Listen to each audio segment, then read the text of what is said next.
The Toronto Comic Arts Festival would like to honor and acknowledge the original caretakers of this land, the Anishinaabe, Mississaugas of the Credit First Nation, Haudenosaunee, and the Huron-Wendat peoples.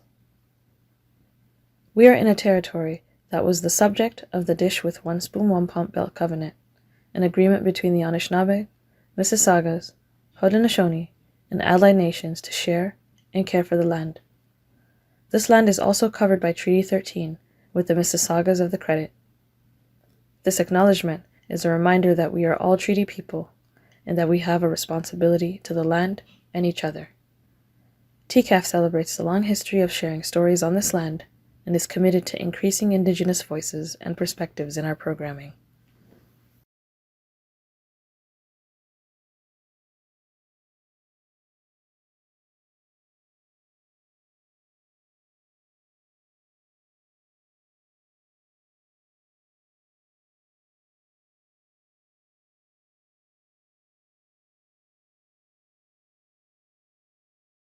Dreams, Volume 1, Visions of the Crow, is a new young adult graphic novel that takes place in Vancouver, British Columbia. Our protagonist is Damon Quinn, a Cree-Métis high school student whose world feels like it's coming down on him. He's dealing with bullies at school, there's no food in the fridge at home, and he's struggling with a sense of himself and his place in the world. Suddenly, he started having these dreams while he's asleep, and then visions while he's awake. In them, he meets some of his ancestors, and his view of his family, of being Indigenous, takes on new meaning. It helps that there's a cute new girl at his school who is also Indigenous and can relate to his struggles with his family and the effects of colonialism, poverty, and addiction. Welcome, everyone. I am Nicole Marie Burton, and for the last 2 years, I've been working on Dreams with Wanda John-Kehewin, the author of Dreams. And Wanda is here with us now in conversation. Hi, Wanda. Hello. Hi, Nicole. Why don't you tell our audience a little bit about yourself to get started? Let's put the nervousness aside. Okay, there it goes. I'm Wanda John-Kehewin. I am from the Kehewin Cree Nation in Alberta, and I was pretty much raised on a reservation till I was 14. So, and I have 5 kids and 5 animals. Me. That's wonderful. And I'm Nicole Marie Burton. I illustrated Dreams and worked in collaboration with Keila Sybil and our lovely editor, Irene Valencias, to produce Volume 1 of what's going to be a 3-book series. And I'm really excited to talk about it with Wanda today. I think that this book will be of interest to young readers, older readers, educators, librarians. And so I'm hoping that everybody can get a little something from this conversation and learn more about this exciting series. So Wanda, why don't we get started by just talking about how this story came about for you? Where did it come from? Well, normally I'm a poetry writer. Well, I think I'm a poet, but somebody from Portage, Maine Press asked me if I've ever written anything other than poetry, and no, maybe a short story here or there or something like that. So they said, can you write a synopsis? And I was like, sure. So I banged out a synopsis and thought about what was important and what I would have liked to read as a kid and what would have helped me. And they said, well, we like that. Now go write it. I was like, what? I don't know how. So that's how that came about. And it was just really good learning. Amazing learning. That's great. And we'll probably dive into some of those themes that you were teasing out in those early stages here in a little bit. But I love how you question whether or not you're a poet. You're definitely a poet. You've published poetry, and you also help teach other people how to write. So I guess one question I have for you, this is your first credit as a graphic novel. how did you find that transition to writing for comics? And do you feel like maybe there's something about poetry that helped your process? Oh my God, I should have wrote that down. Okay, it's coming in with the hardball questions here. Yeah, what was the first part of the question? Yeah, sorry, I'll not do two-part questions. I'm just wondering what the transition would be like from writing in one way to writing a graphic novel, what that was like.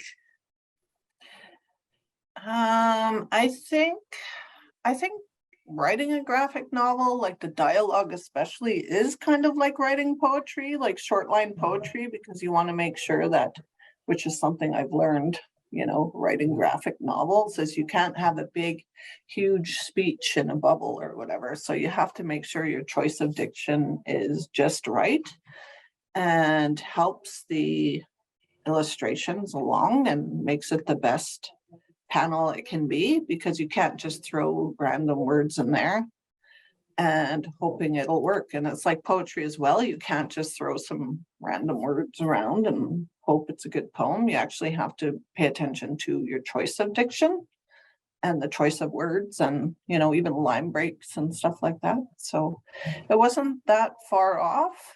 It was just something I hadn't done yet, like screenplays, or because this Dreams was written in final draft, which apparently it's not supposed to be, but that's what I did. Yeah, and it does look like a screenplay when you're looking at the script. It feels like, for anybody who's done theater or film, it kind of looks more like that. I was thinking about this too, this idea of connection of poetry and comics, and I didn't think of it until just now, but working on the art for this project, there's a lot of patterning in the story, if you know what I mean. Like, there are recurring images and recurring things that kind of have a cadence to them. And I'd never thought of that before until you started talking about the lines and everything needing to kind of have a momentum to it. I think people will really notice that with this book. There's a lot of like patterns and like almost Easter egg things, where if you find it, you're like, oh, hey, I didn't notice that the first time I read it. I think it's kind of the same with movies too. It's like, if you watch a movie, like, oh, I didn't notice that before, and especially if it's a movie you really like. So it's kind of it's like writing a it's in graphic form. It's like, just that has never been said before. I'm just kidding. But it's like a movie in a book. It is, and something that I love telling folks when I'm talking about comics and education is, I actually think that comics are better than movies. I'm going to go out on a limb here and make that opinion, because, especially for educational stuff, because unlike a movie, which just keeps playing and playing, you can read a graphic novel at your own pace. And so, like, for instance, I can be a bit of a slow learner. And so I really like to be able to read something multiple times so that I can really engage with the material. So I think it's like a movie, but I'm going to say that it's better than a movie. And I'm also going to say that you can spend more time or less time with the different images, or, the splash pages, and, It's true. It's true. Too. Yeah. Comics, graphic novels. Either or. Were you a fan of comic books when you were younger? Did you have any growing up? I was, and they're mostly like hand-me-downs from cousins, like, Archie comics and stuff like that. They were mainly Archie comics, Casper. So I'm really aging myself there.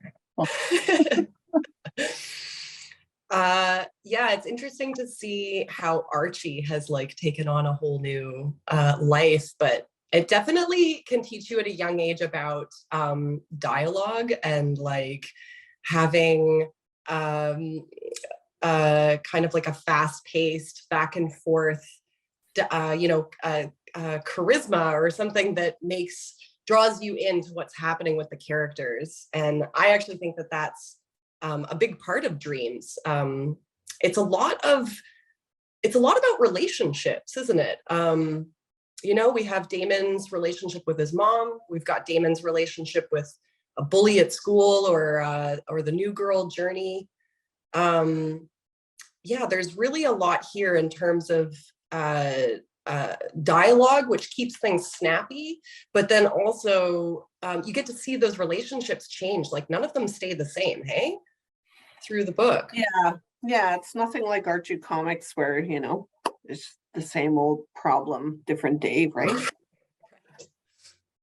Right. That's something that really drew me to this script really early on, actually, was I felt like the characters were nuanced. I felt like they were very relatable. Nobody is totally good or totally bad. People have struggles like normal folks. But then they all change and develop. And I just think that that's a really beautiful thing to have in a narrative, especially a narrative that deals with some difficult subjects. We were talking before, Irene and I, about Marnie, Damon's mother in the book, and how it's a difficult subject to be able to approach in a young adult graphic novel, as like a parent who is struggling with alcoholism. What was that like, making something for younger readers but dealing with like a sensitive or difficult subject matter? I think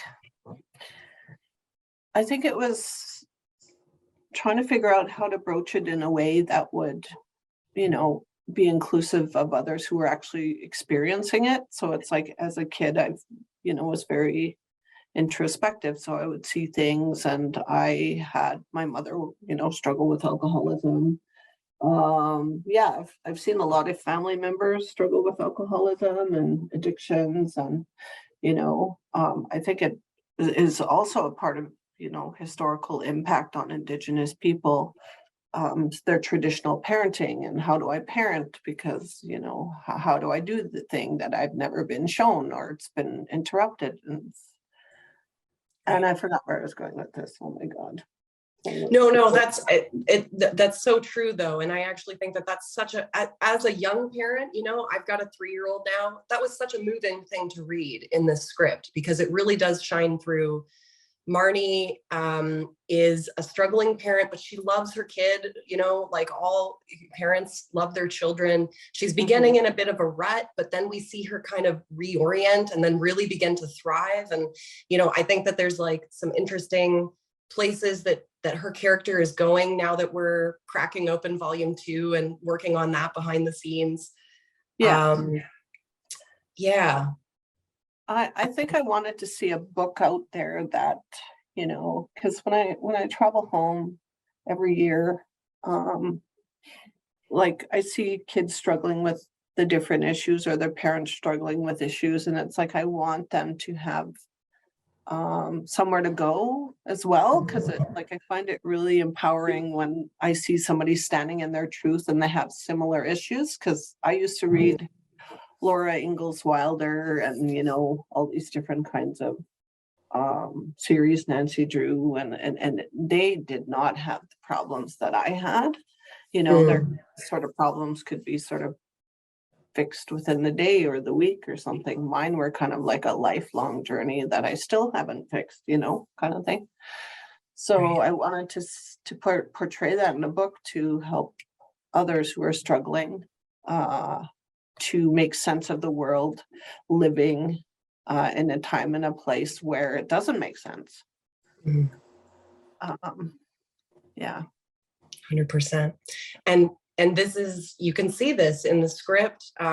There are problems that are not resolved in this book, big problems and overwhelming problems. I mean, things like the impact of colonialism on a family. That is not something we're going to find a solution to in one book, but something that I think shines here, and something that I imagine you did quite deliberately. Everybody's got a pause. There's a bright future for everyone in this story. You know, there's a process of discovering or recovering that happens for everyone. I feel like it's actually, for a book that handles difficult subjects, it's a very optimistic book, you know? Was that a deliberate choice? I think I had to do a lot of healing myself and looking at history to kind of make sense of the world around me and how I fit into the world. Because I have this poetry book that was released last week. Oh, congratulations. Thank you. Thank you very much. That's amazing. It has this timeline in the beginning of the book. I don't have it here, but it kind of like goes from the doctrine of discovery to like the first residential school to like all these different historical things that had happened on the Canadian forefront. 1961, prohibition was lifted, and then it's got my story. 1971, I'm born. So when my children were born and when these important things would have, you know, these historical events would have, you know, made a difference in the, I don't know, Indigenous fabric of New Canada. But like 1961 prohibition was lifted, would have had an impact on my mom because she was born in 1952. So she would have had, you know, more of a chance to experiment with alcohol and drink alcohol than my grandmother, who was born in 1911. So looking at those kinds of things really just sort of, it's kind of like being a historian of my kind of own life and trying to figure out, why things the way they are. Like, why is there, you know, a loss of traditional parenting, loss of language, like with the poetry book that I have. I'm exploring, you know, feeling like a fraud using the English language. And am I really a poet if I can't, you know, use Cree or speak Cree, like, or use syllabics or whatever it is. So yeah, it's just, it's kind of like a self-discovery and trying to make the world like a little bit of a lighter place for upcoming generations of children who are going, well, why me? Because that's what I asked. Well, why me? Why is it? Why? You know, and then I'd go to a public school and kind of go, well, their parents aren't like my parents or their aunts and uncles, you know, so I just kind of compare. So I just kind of want to spread more knowledge about colonization and the impacts. So people kind of go, oh, okay. So, you know, like even intergenerational trauma is passed down, right? So it's like, even just like planting little seeds like that, they're kind of like, it sort of takes it off yourself going, okay, well, I have anxiety, I have this, I have that. And it stems from this. It's not because I'm like a broken person, which is, you know, something I've believed as a child. I'm just broken. I'm not, you know, lovable enough, or maybe it's just me. Maybe I'm just crazy. Like I call those monkeys in the brain. But I wish I had seen something like Dreams growing up to kind of put things in perspective. So volume 3 is going to be like, okay, well, which issues do I go to now, right? So you mentioned little seeds, and that's got me thinking about the use of the Cree language in this book. I think there's a dozen or a couple of dozen words and phrases that are in the book, and it almost feels like a character, you know. Damon starts having these visions, and then before long he seems to know how to use a word or two, and then that said something to his mom, like, what's going on? Like, you just called me mom in Cree.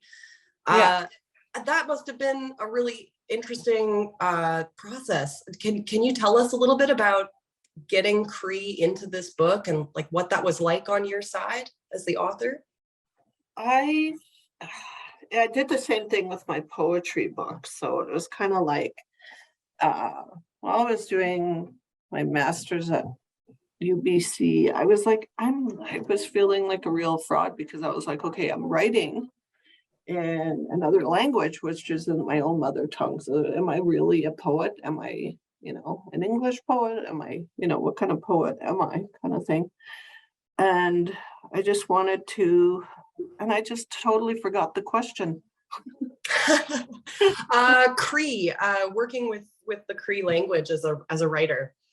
I just wanted to kind of take a little bit back.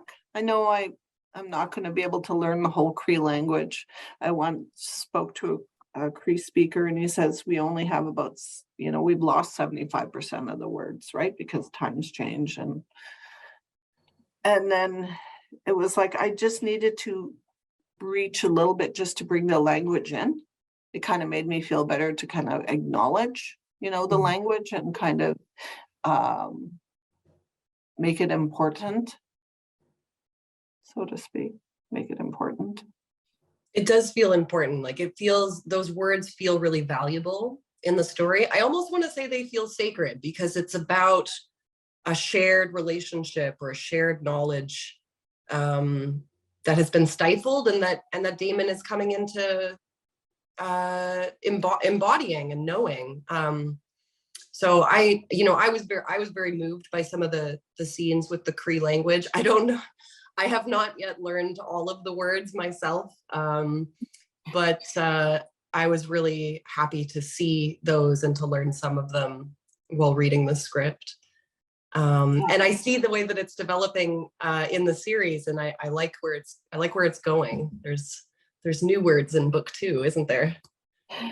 Yeah, and probably in book 3. But the thing about that is Cree is like such a descriptive language. So, I just thought I'd mention that. Like, there's a difference between English and Cree. Like the example I like to give is like when I say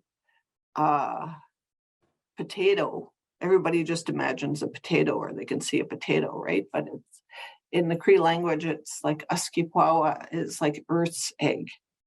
And that's like poetry to me, right? It's like, oh, that's way better than potato. Earth's egg, which is, more romantic. Well, Askipwawa. It's like Earth's egg and not just a potato, right? Or like table. So mitsunatik is like something made out of wood that we eat on. I'm sure it's like more beautiful than that, but it's like when we say table, it's like, yeah, everybody imagined the table, but it's not descriptive enough saying, oh, mitsunatik, this is made out of wood and I eat on this. Like, it's like, yeah, it's a descriptive language. It's really interesting. I want to talk a little bit about the comics process itself, for any young artists who might be watching, or people who want to make comics, maybe other young Indigenous writers would like to make comics. So just to kind of run people briefly through what we do, Wanda and I have been working together now for, I think, about 2 years. And the process started with an editor who was a facilitator for us, who brought us together. Then I got a manuscript to look over, which I usually read 2 or 3 times. First time, I just want to read through it. I don't want to think, I just want to read. And then the second and third time, I'll start to make notes about like visual ideas I have, or questions I have, or maybe I'll actually, with your script, Wanda, I can't remember if I told you this, I drew little hearts for where I would cry. And I cried I cried like a couple of times. Yeah.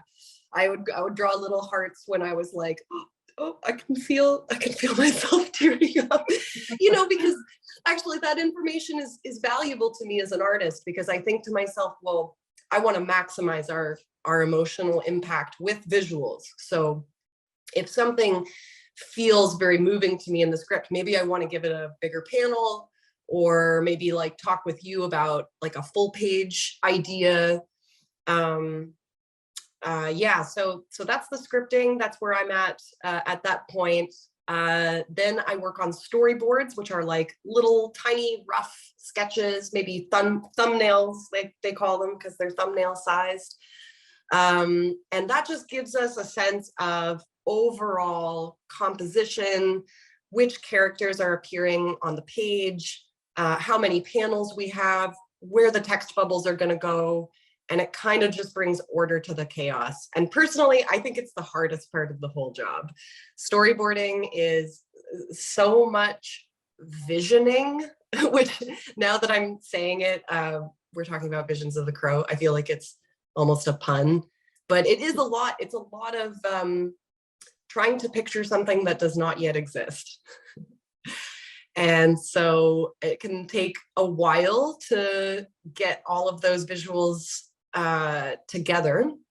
And then from there, we do a consult and we talk about some of those visuals. And I think it was around the storyboarding time last for volume 1, where we really started talking about the Sundance scene, which you already alluded to, and we're going to pull up some pages for it in a little bit. But it can start the conversation early about which visuals are particularly important to get right. And, this is a book that is semi-historical. It almost gets into autobiographical a little bit. It's nice to be able to go back and forth and give a certain scene or a certain visual extra care. I think that we took quite a long time to work on the visuals for that Sundance scene. I think so. And I think a part of that is that as artists and writers, we have to be accountable, like we can't, we have to be accountable, and we're representing, cultures and traditions that, are still, people are working to get back, and we have, we're accountable to representing it as the best way and kindest way possible that we can. And so that was a lot of work and a lot of feeling, our way through the whole thing, you know what I mean? Because we're accountable to 100%. It's not like we're writing a superhero comic and we can just write, whatever we want and superpowers and whatever. We have to be accountable to the Cree language. We have to be accountable to the traditions. And same thing with volume 2 and 3. We have to be accountable, which is why we have cultural, oh my God, I forgot the word, cultural advisors. Advisors, yeah. And Cree, Cree speaking people, to make sure that we're, using the right words, because there's many words for, different ways of saying things, I guess. And as an artist, I do rely a lot on historical photographs, and I've always found it to be a tricky thing to look for historical representations of Indigenous life and culture. A lot of photos from, back in the day are staged, and they are designed by a white settler photographer who wanted something to look a certain way. And it matters a lot that we can visually depict things as accurately as possible, but also something that's special about comics is the way that we simplify images. And so how do we respectfully and accountably and responsibly, sensitively simplify something that's not simple at all? How do we simply represent Indigenous people and culture when, as you say about the Cree language, maybe we only have a couple of pieces that are still known? So this is something that I definitely think about as an artist, and this is the kind of work where the collaborative process really, really strengthens the work. I don't think that it's something that could be, I certainly could not tackle visuals for a comic like this on my own. It really becomes like a community effort or a team effort to be that careful. Yeah, with the Sundance visuals, there's plenty of images online and but my son actually attended his first Sundance. When was it? Oh, geez. That was just before the pandemic. Anyways, I got to go to a Sundance and I took pictures, and I think you had some of the images that I had taken, and I wanted to be representative of what a Sundance was and not just something that we pulled off, the internet and kind of go, well, here it is, So I think that was really important to do those little research pieces and to kind of have an actual, picture or an actual visual of what we're trying to create. Yeah. Absolutely. I just realized I took us up to storyboards in the process, and then I went on to something else. My apologies. That's okay. So once we confirm our rough sketches, I move into pencils, and I work 100% digitally these days. So penciling is a bit of not even a euphemism, but just, it's fake. It's fake penciling. It looks like penciling, but it gives us a more really tight illustration page by page that we can then go through with a fine-tooth comb and make sure that everything is the way that we want it to be. Once that gets approved, then we move into coloring, and I was so happy to be the colorist on this project. I didn't have to be, but I really wanted it. I told High Water that I had a lot of ideas about what the colors were going to look like in this book, and I just knew it was going to be one of the funnest parts. So really happy to have done coloring on this project. And then from there, we pass it to Keela, one of our graphic designers, and Keela does text layout and speech bubbles and automatopoeias, all the stuff that makes a comic.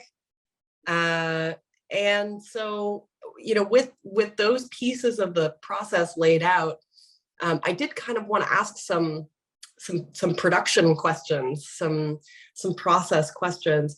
I'm not sure how you're going to answer this, but I did want to ask you, what does it feel like going from having a script to then seeing the illustrations? Like, what did that feel like for you as a first time on a graphic novel?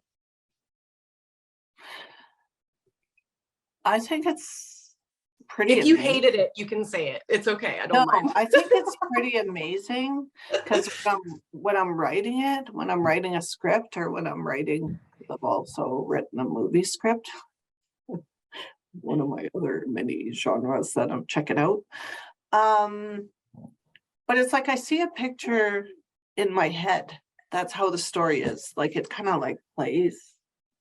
Sounds sort of weird, but it plays in my head, and I see Damon, and these characters are real to me, and I can see the crow, and I can see the shiny thing, and maybe I'm giving away too much, but I can see all these things, and it plays in my head, and it's kind of organic, happens organically. So I think these stories are just meant to be in the universe. And I forgot the question again, Nicole. Oh, just like what, your initial feeling to seeing. I thought it was amazing. I was like, look at this. This is actual. And I sort of felt like, oh, I'm just the writer, because it's like you brought it all together with the visuals, right? It's like, I'm just the writer. And look at this beautiful work. And maybe I should have put my capital letters in my name smaller. It was the monkeys in the brain, but it was beautiful to have it in my hand, and I kept staring at the cover, and I was, the greatest thing for me was being able to give each one of these books to my kids, right? Yeah.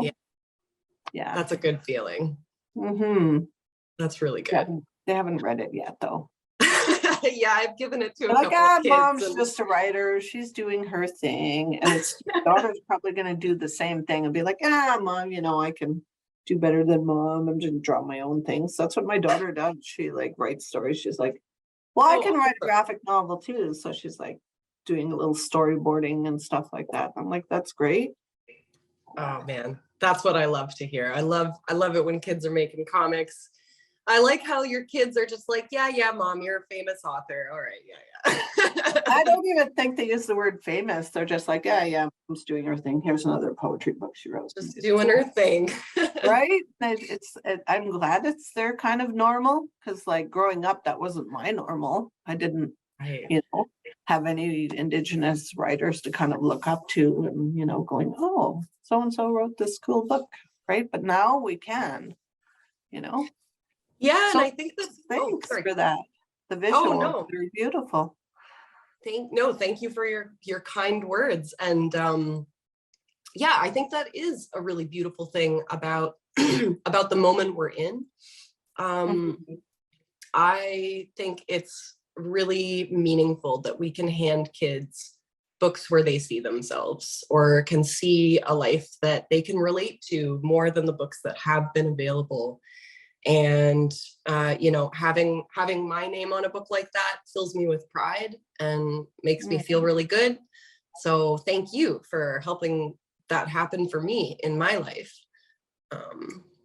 I have just a couple more questions about like what is in the future for you, but I was going to ask if we could go to a couple of slides to take a look at some finished pages from the book.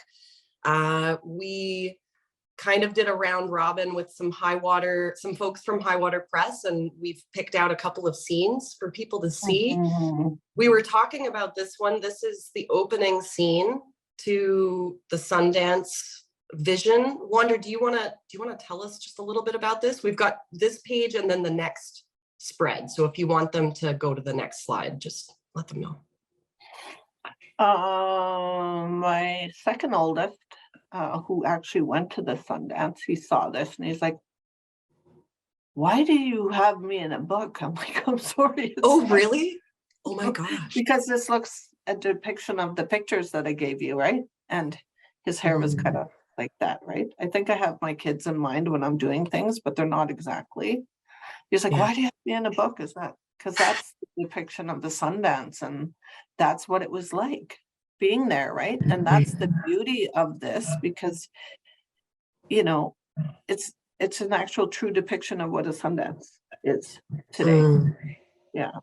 So I remember looking at those photos and really being excited about the flags on the structure, because it really does, it makes the structure kind of come alive. And I really wanted these pages to feel almost like alive, like in motion. And I was very happy to be able to actually, if we could switch to the next slide, I think that's probably a better visual of this. But I definitely feel like the flags waving and kind of like the glow of the sky. We were able to do something pretty dynamic with this scene. Even if it is mostly just a conversation, right? Like he's in conversation with an ancestor. And, I almost feel like there's really important things being said, but there's something that gives everything this extra power because of what's happening around them here.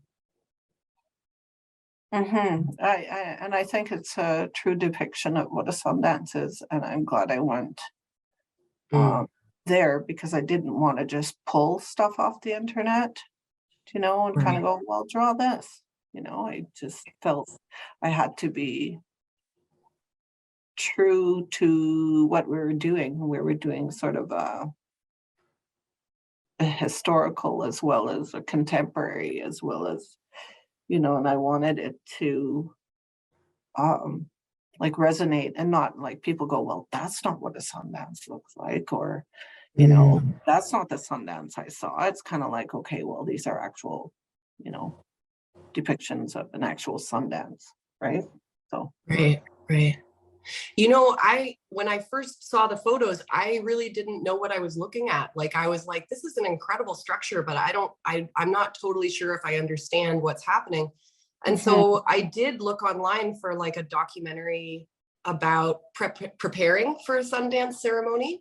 And so I was able to see like from beginning to end, you know, the like there's a tree in the middle, there's the wooden structure, but then there's the gathering of like young trees that goes along the edges. And, you know, I really did feel like this is, I in addition to it being, you know, spiritually sensitive, culturally sensitive, I also just felt like I wouldn't be able to do it justice unless I really looked at it from every angle and knew the practice.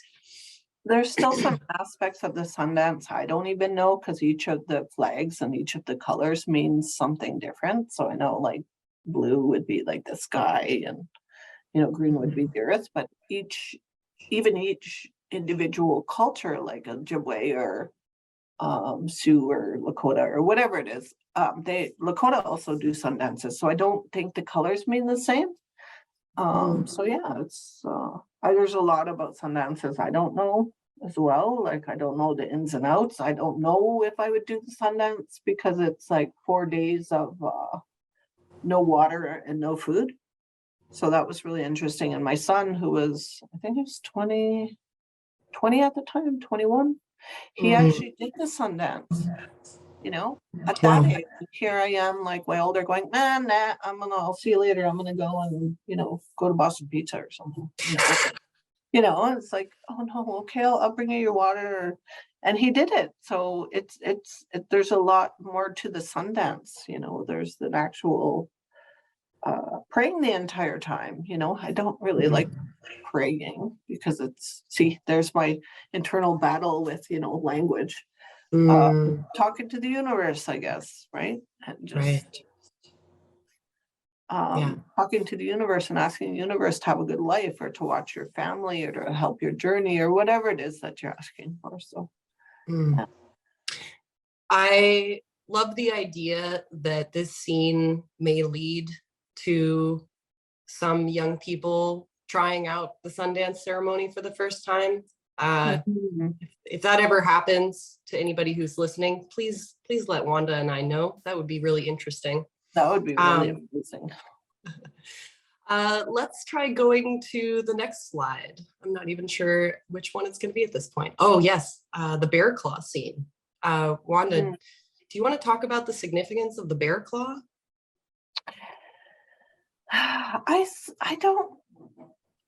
I think that all animals are, you know, sacred. They're, you know, life, and it's like I just saw a lot of elders and a lot of people have the bear claw, and it's a representative like of oh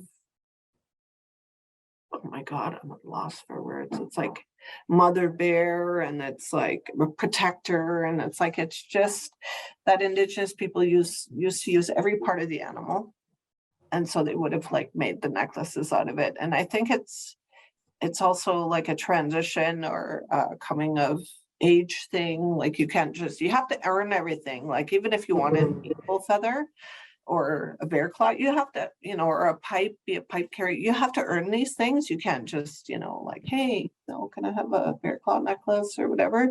So there's this ongoing thing. It's like, how did you earn that? Like you actually have to earn things to be able to get something. So the bear claw is something that he earned or had to go on his journey, right? So that was the significance of that.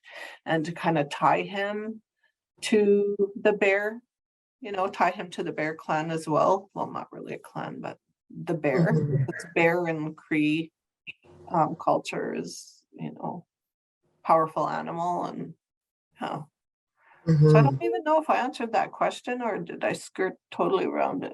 No, I think it was good. I think, after I asked it, I thought to myself, well, none of the readers are going to know totally the significance of the bear claw after only reading one volume anyway, maybe. Yeah.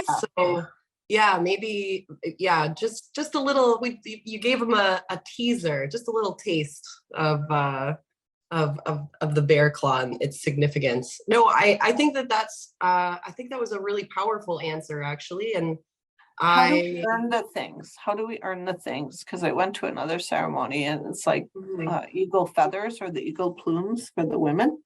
It's like, there was this one elder, he said that like a long time ago, you were giving your indigenous name by what you could do or whatever you could, you were, I don't know, say you were like kills on first strike or something like that. Like you had to work for your names, right? And so you had to work for the things that you got. So he's like, was making a joke about nowadays people would be like, oh, graduated from high school. Do you know what I mean? Like graduates from high school, yeah. That's went good. to truck driving school. Got her MFA or that kind of thing. So I was like, really makes sense, like with how things have changed. It's more contemporary society. So how do we earn these things? How do we earn these names? You can't just go around and say, hey, could you give me an Indian name? Could you, it's like you have to earn it. You have to earn the things. You have to earn the bear claw necklace. Like somebody will gift you something if you're walking in the right direction, if you're doing the right thing, if you're helping people, if you're being an advocate, if you're, you want to learn ceremony, then go, and then you will be gifted with something, especially if you put your heart into it, kind of thing. Yeah. So, yeah, I actually think that's really powerful. Like, being a teenager and everything around you feels like, you need money if you want anything. I just think that it's a really powerful thing to introduce the idea of, powerful objects, cherished objects, things that aren't bought and sold, and things that are gifts and represent a journey or a relationship.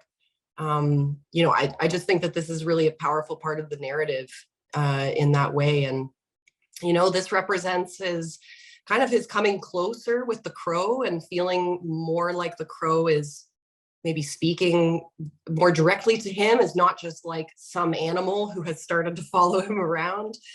I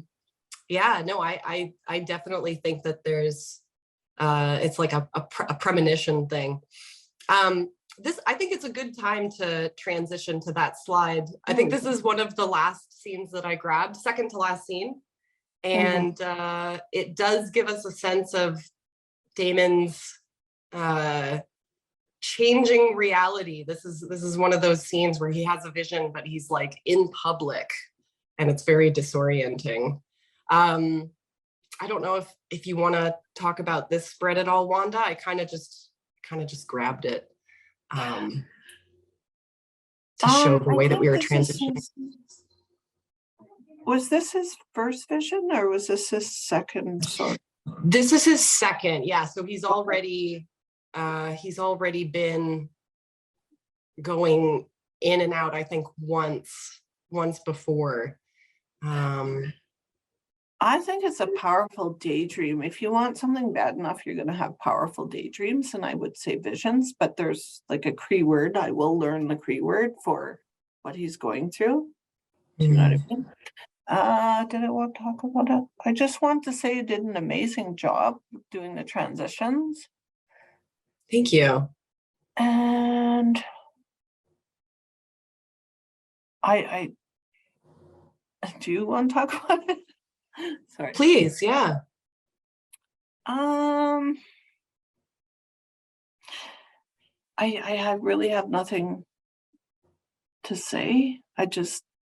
I'm at a loss for words right now, but I love the illustrations, and it just made the book come together, right? The illustrations and the story. You made the story real.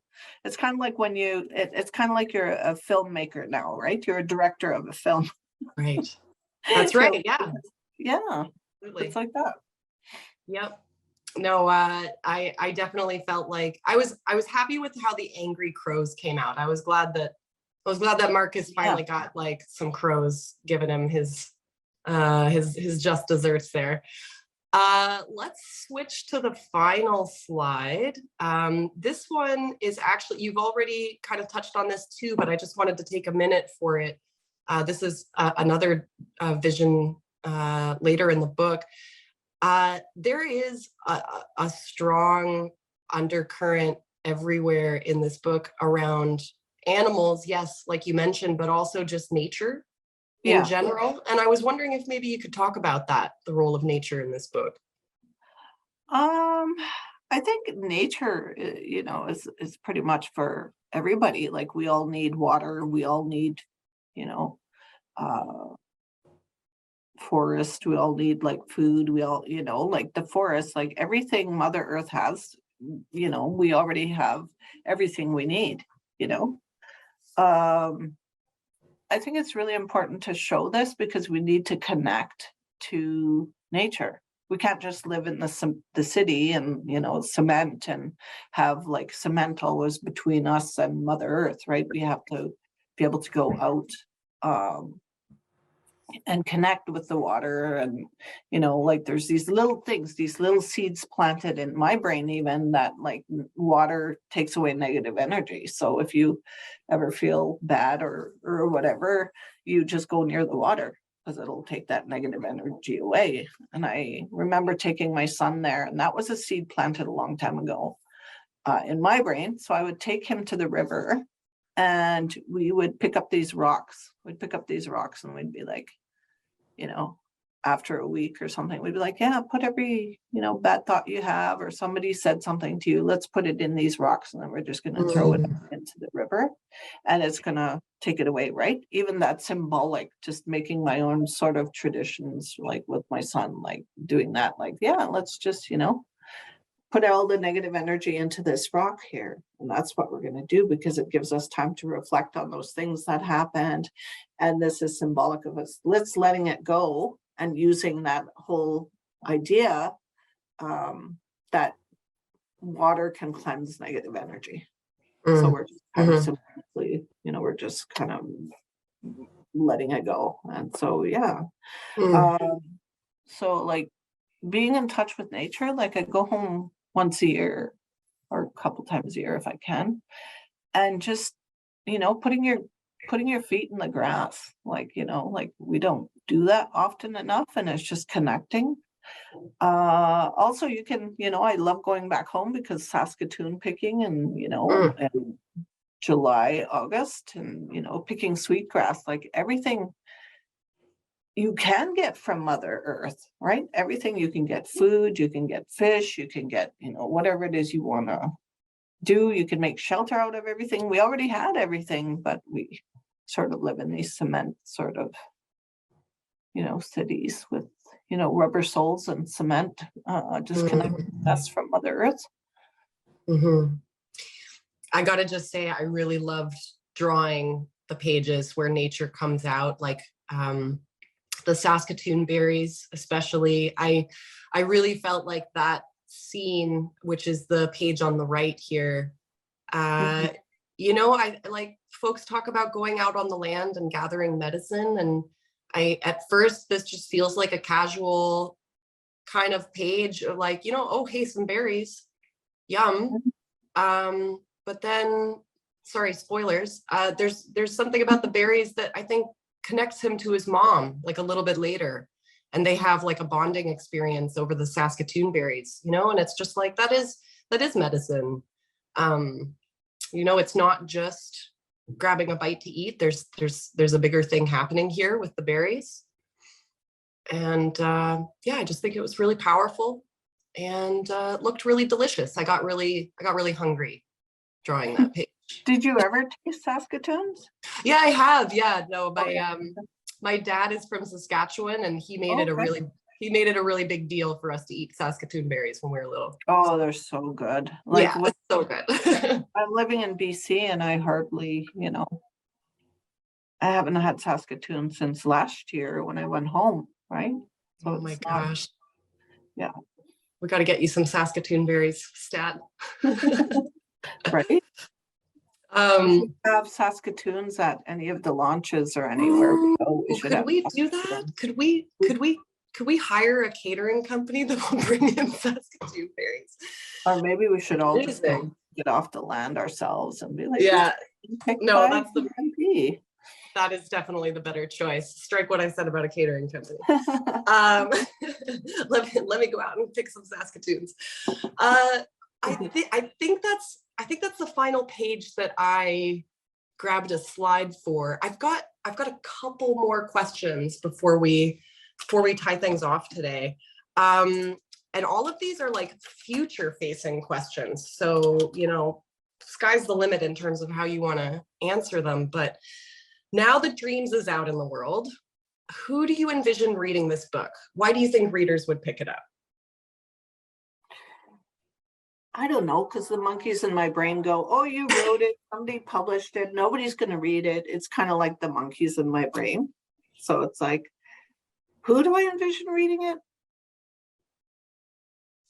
Young ones, you know, who are struggling with, you know, addiction in the family, or, you know, displacement, or kind of like identity sort of stuff going on. And it's kind of like, because when we watch a movie and you know, it's not about Indigenous people, you can still learn about things, right? So I'm hoping anybody can pick this up and kind of see the themes about it, right? About the love between family, about some symbolism, about nature, that kind of thing. So we have a 5 minute. We got 5 minutes left. We're in the final stretch. Sorry, did you have more to say there? I think I just wanted everybody to read it. Like, you know, it's something even adults can pick up and kind of, you know, get some hindsight and to go, oh, you know, like it didn't dawn on me that like what my mom was running from, like what she was running from. Her dad went to residential school, so the intergenerational trauma, you know, like all these different things. So having them go on this journey and making it possible for them in a story makes it possible for others to kind of go, hey, you know, for that healing to happen. And just that planting those seeds is what I'd like to call it. There's a lot of seeds in here. Well, it is been planted. It's definitely a book that plants seeds, and it's definitely a book that I think will interest a number of different types of readers. And as we've mentioned, it is book 1 in a 3-book series. What can you tell us? I don't know if this is like delving too much into spoiler territory, but what can you tell us about where Damon is headed, or other underlying themes that you want to explore with this series? I really have no idea. I think they just sort of, the stories just come out like they're supposed to come out, and I just don't even question. And I just kind of, this is going to sound hokey now, but I kind of tell the universe, this is, you know, what I need to do. And I just need, what is the message you want out there, right? So it's kind of like asking the ancestors. And so when I'm nervous, when I'm doing poetry readings, it's like, these are the kind of things that, you know, ancestors fought so hard for. So this is your sort of platform as well. What do you want out there? So do the hokey and you turn yourself around. I actually kind of feel like that's the best place we could leave off at, you know. That's a great takeaway from this book. Just last but not least, what's happening for you this year? Is there anything, any events you're going to where people might be able to stop by and buy your book, or any other books coming out? I know your book of poetry just came out.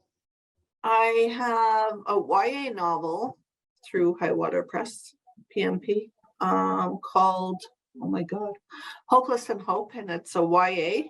And it's basically the same thing. It's about children who are kind of taken away by the system, like child welfare system, and how they navigate that, and how they navigate rough, tough feelings, and how they navigate, you know, addictions as well, right? So I think I write a lot about these kind of things to kind of bring it more to the forefront, because it's not just Indigenous people that are having parents or, you know, with alcoholism, like it's everywhere.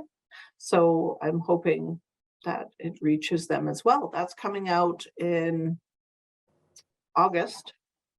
And then I'm working on a couple of children's books with PMP as well. So I'm like, wow, pretty busy. Fantastic. You are busy. Well, it sounds like you're very busy and we've got a lot to look forward to from you. So congratulations. And So much. yeah, I really look forward to seeing where this book's going to take us. I'm just going to leave everybody with a vision of my hard copy. People can pick up the book now. Release date was April 4th. It's from Highwater Press. And if anybody can make it in person to the Toronto Comic Arts Festival at the end of the month, I will be there signing some limited edition prints of artwork from the book. So come and visit me for that at the Highwater table. And Wanda, are you coming to TCAF or any of the events? I forget. Or the MCAF? No, I don't Right. think I am at Yeah. this point. Yeah. Yeah. Okay, so we'll go from we'll go from there. I'll let you know what it's like at TCAF. I'm going to take lots of pictures for you. Okay. Yeah. Okay, I think that's it for us. I'm going to say thank you everyone for joining us. Oops. And Thank you so much. and we'll see Thank you, everyone. Nicole. Thank you, everybody. And we'll see everyone at Toronto Comic Arts Festival. Yeah, thanks everyone. Okay, bye. Bye.